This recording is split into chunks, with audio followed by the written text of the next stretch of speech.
میں بطور سیاسی کارکن یہ سمجھتا ہوں کہ پچھلے 3 ماہ میں جو صوبے میں آئینی حوالے سے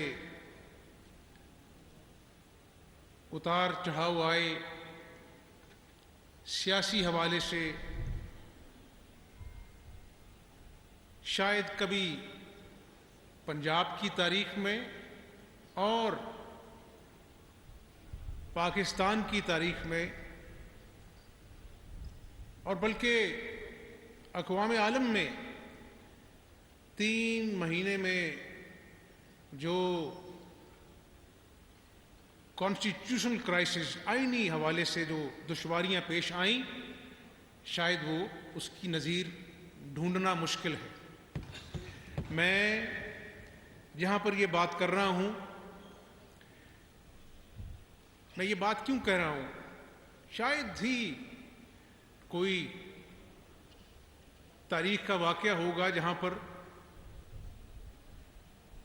وزیر اعلیٰ کے انتخاب کے لیے جو آئین اور قانون کا تماشا بنایا گیا وہ آپ سے بہتر کون جانتا ہے۔ اور اس دن جہاں پر میں نے اللہ کا شکر ادا کیا کہ آئین اور قانون پامال ہوتے ہوتے رہ گیا، آپ کو بھی اللہ نے نئی زندگی دی، وہاں پر بیٹھے قانون کے رکھوالوں نے جو اپنے آپ کو کسٹوڈین کے حیثیت سے حلف اٹھا کر پابند کر بیٹھے تھے آئین اور قانون کے، انہوں نے اس دن آئین اور قانون کو اپنے پیروں تلے روندا۔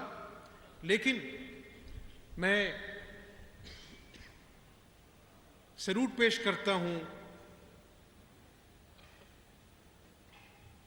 اپنے اراکین کو، اتحادیوں کو اور ان سرکاری افسران کو جس دن یہ ووٹ تھا، انہوں نے اپنی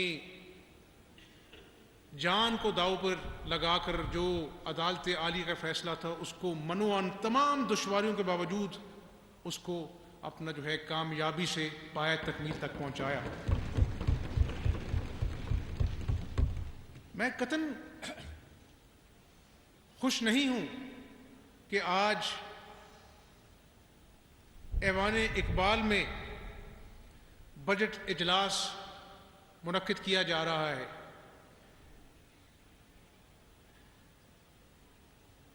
میری کوئی انا نہیں ہے اسپیکر صاحب، جب 12 کروڑ صوبے کی مفاد عامہ کے حوالے سے اور بالخصوص بجٹ کے حوالے سے ہو، 48 گھنٹے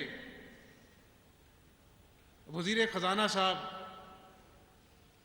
پنجاب کی ساری انتظامیہ، میرے معزز جماعت کے اراکین، اتحادی اور بالخصوص عوام اس بات کا انتظار کرتے رہے کہ کب مذاکرات کامیاب ہوں گے اور بجٹ پیش ہوگا۔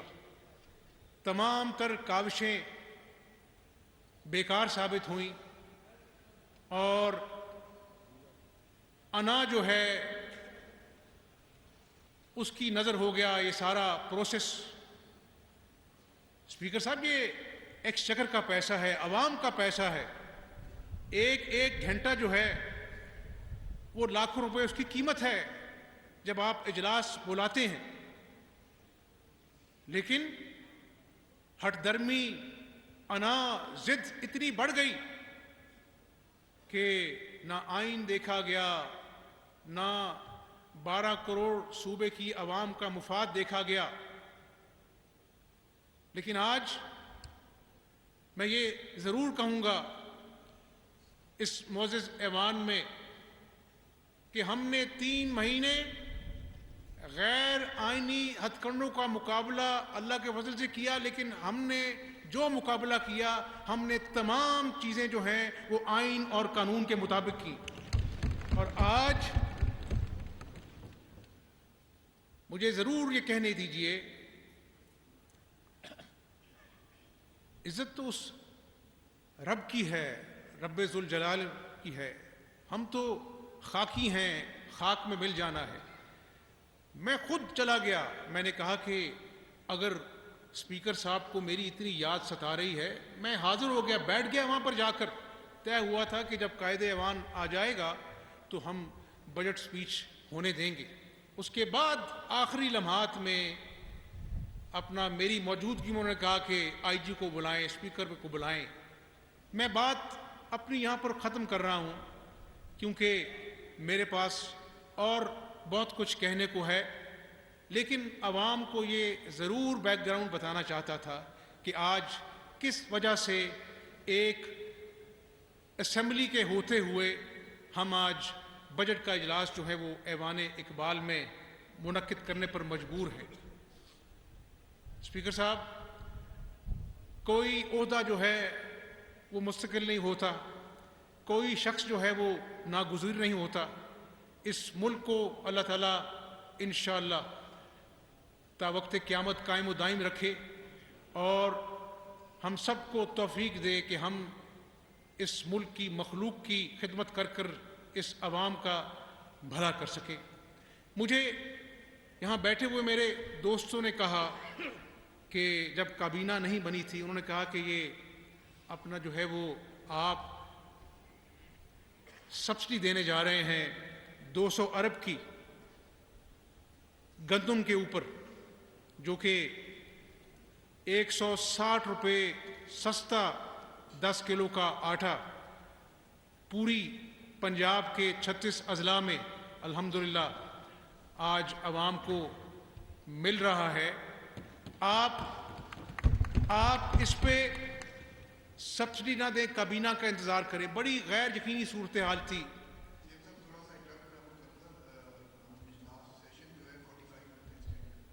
جی ڈپٹی اسپیکر صاحب, بڑی غیر یقینی صورتحال تھی اور کابینہ مارز وجود میں نہیں تھی. میں نے سوچا, میں نے کہا حمزہ شہباز شریف, کابینہ بنتی ہے نہیں بنتی ہے؟ عوام 74 سال میں کبھی اتنی تکلیف میں مبتلا نہیں ہو جتنی آج ہیں.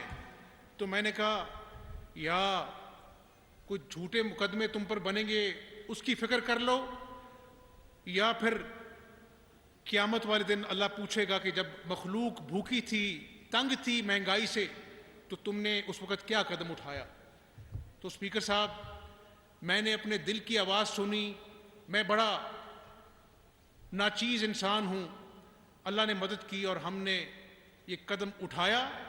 بتانا میں یہ چاہ رہا ہوں اس ایوان کو کہ میں نے اپنا معاملہ اللہ پر چھوڑا اور ہم نے 200 ارب کی سبسڈی کا فیصلہ کابینہ کے بعد کیا. اس کے بعد اللہ کے فضل سے کابینہ بھی بن گئی, بجٹ اجلاس بھی پائے تکمیل تک کامیابی سے پہنچ گیا, گورنر بھی آ گیا. تو میں سمجھتا ہوں کہ جب اللہ کی مخلوق کی نیت سے آپ کام کرتے ہیں تو اللہ تعالیٰ راستے بناتا ہے. اسپیکر صاحب, آج مجھے کسی کی ہٹ درمی, کسی کی انا, مجھے اس کی پرواہ نہیں ہے. اگر آج اس ملک میں کوئی خونی انقلاب کی بات کر رہا ہے, سیاسی اپنا جو ہے تحریکیں چلانا, لانگ مارچ کرنا, اس ملک میں تاریخ جو ہے بھری پڑی ہے, لیکن کہاں پر لکھا ہے, کہاں پر دیکھا گیا ہے کہ آپ پاکستان کی 2 اکائیاں جو ہیں, خیبر پختونخوا اور گلگت بلتستان, ان کی تمام پولیس جن کے اپنا جو ہے وہ لوڈڈ, ان کے پاس گنیں تھیں, اسلحہ تھا, گرنیڈ تھے, وہ اپنا جو ہے وہ پنجاب میں اور اسلام آباد میں داخل ہوئی.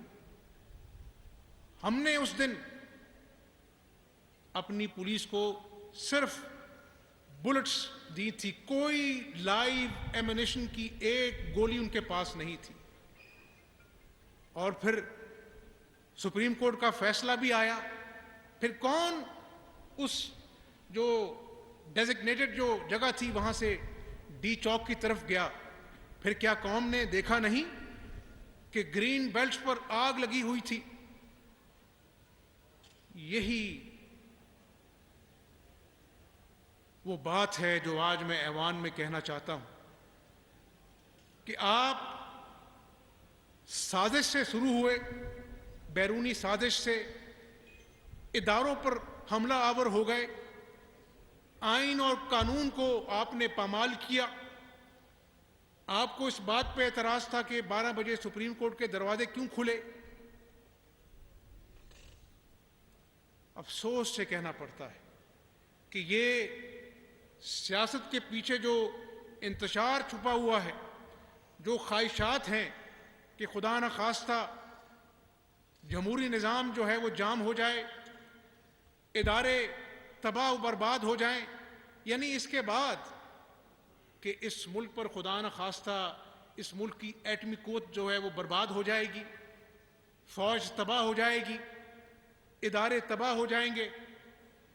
اور اگر میں نہ آیا، یہ میں جو ہے نا اللہ کو پسند ہے. اور جب انسان میں سے بات شروع کرتا ہے اور رحمان کی بات کم کرتا ہے تو پھر وہ غرور جو ہے اللہ تعالیٰ دنیا میں مٹی میں ملایا کرتا ہے. اور میری دعا ہے کہ یہ ملک ہمیشہ قائم و دائم رہے. لیکن میں ایک پاکستانی کے ناطے میرے بھی جذبات ہیں. میں کوئی یہاں پر سیاسی کریڈٹ نہیں لینا چاہتا، لیکن ایک بات اور بھی کرنا چاہتا ہوں کہ ایوان صدر میں جو بیٹھا ہوا شخص ہے، جس طرح سے اس نے ایک تابعدار عمران نیازی کے کارکن کا رول ادا کیا، اور جب جب آئین اور قانون نے اس کو روکا، اس نے آئین اور قانون کی بات ماننے سے انحراف کیا. کوئی بات نہیں، انشاءاللہ وقت آئے گا، آپ کا بھی احتساب ہوگا، لیکن تاریخ آپ کو ہمیشہ ایک آئین شکن صدر کے نام سے یاد کرے گی. الوی صاحب آپ کو ہمیشہ. اسپیکر صاحب، میں یہ بھی بتاتا چلوں کہ 3 سال، پونے 4 سال اس ملک کی عوام کو کرونا آیا، مہنگائی، بے روزگاری نے کمر توڑ دی. دہاڑی دار رات کو اپنے گھر جاتا تھا تو بچے اس کا دامن نوچتے تھے. اس دوران میں مفت دوائیاں 2018 سے پہلے جب مسلم لیگ نون کی حکومت تھی ملا کرتی تھی ہسپتالوں میں، اس کو یکمشت ختم کر دیا گیا. آج کا جو ہیلتھ کارڈ ہے، جو 2016 میں مسلم لیگ نون کا منصوبہ تھا، وہ لے کر جب غریب آدمی جاتا ہے تو اس کو کہتے ہیں کہ یہ ہیلتھ کارڈ اپنی جیب میں رکھو، دوائیاں باہر سے فارمیسی سے خود اپنی جیب سے پرچیز کرو. تو کرنے والی اللہ کی ذات ہے. میں نے آتے ہی، جب ہماری کابینہ مارز وجود میں نہیں آئی تھی، میں نے کہا اپنے ہیلتھ سیکرٹری صاحب کو کہ آپ کچھ ایسا بندوبست کریں کہ یہ لوگ مجبور ہیں، گھروں میں بزرگ بیمار پڑے ہیں اور دوائی نہیں ہے، تو ہمیں اس چیز کو فی الفور بحال کرنا چاہیے. انہوں نے دن رات محنت کی. آج اس ایوان میں مجھے خوشی ہے کہ اللہ نے مجھے اس قابل بنایا کہ میں یہ کہہ سکوں کہ 1 جولائی سے پنجاب کے 36 اضلاع میں تمام DHQ ہاسپٹلز میں مفت دوائیاں اور کینسر کی مفت دوائیاں ملیں گی انشاءاللہ تعالی. ہیلتھ کارڈ کے حوالے سے لوگ مجھے پوچھتے ہیں کہ وزیر اعلیٰ صاحب آپ کیا کر رہے ہیں؟ ہیلتھ کارڈ الحمدللہ ایک اچھا منصوبہ تھا، مسلم لیگ نون کا منصوبہ تھا، اور اس میں ہم تبدیلی کرنے جا رہے ہیں کہ آج میں جو آپ سے بات کر رہا ہوں، میں بھی اس ہیلتھ کارڈ سے مستفید ہوتا ہوں. یعنی یہاں بیٹھے وہ جو سارے لوگ ہیں، ممبران جو ہیں، وہ بھی ہیلتھ کارڈ سے مستفید ہوتے ہیں. تو آج کے دور میں جب 2 وقت کی روٹی پوری کرنا مشکل ہے تو ہمیں کیا ضرورت ہے اس چیز کی. تو میں آج اس ایوان میں اعلان کرتا ہوں کہ میں اپنے آپ سے شروع کروں گا. ہم جو لوگ اس بات کی استطاعت نہیں رکھتے، جن کے بچے آج کینسر کے مریض ہیں، جن کے بچوں کے آج بیماری جو ہے وہ گھر میں فاقق جو ہے وہ ان کا باعث بن رہی ہے، ہم اپنی یہ سہولیات کو ان بچوں کے لیے وقف کریں گے. ہم ہیلتھ کارڈ میں جو فیسلٹیز غریب آدمی کے لیے ابھی کم ہیں اس کو زیادہ کر ہیو ناٹس کو دیں گے اور ہیو سے ہم واپس لیں گے انشاءاللہ. تو ہیلتھ کارڈ کو پوری طرح اس کی اونرشپ لیں گے ہم انشاءاللہ.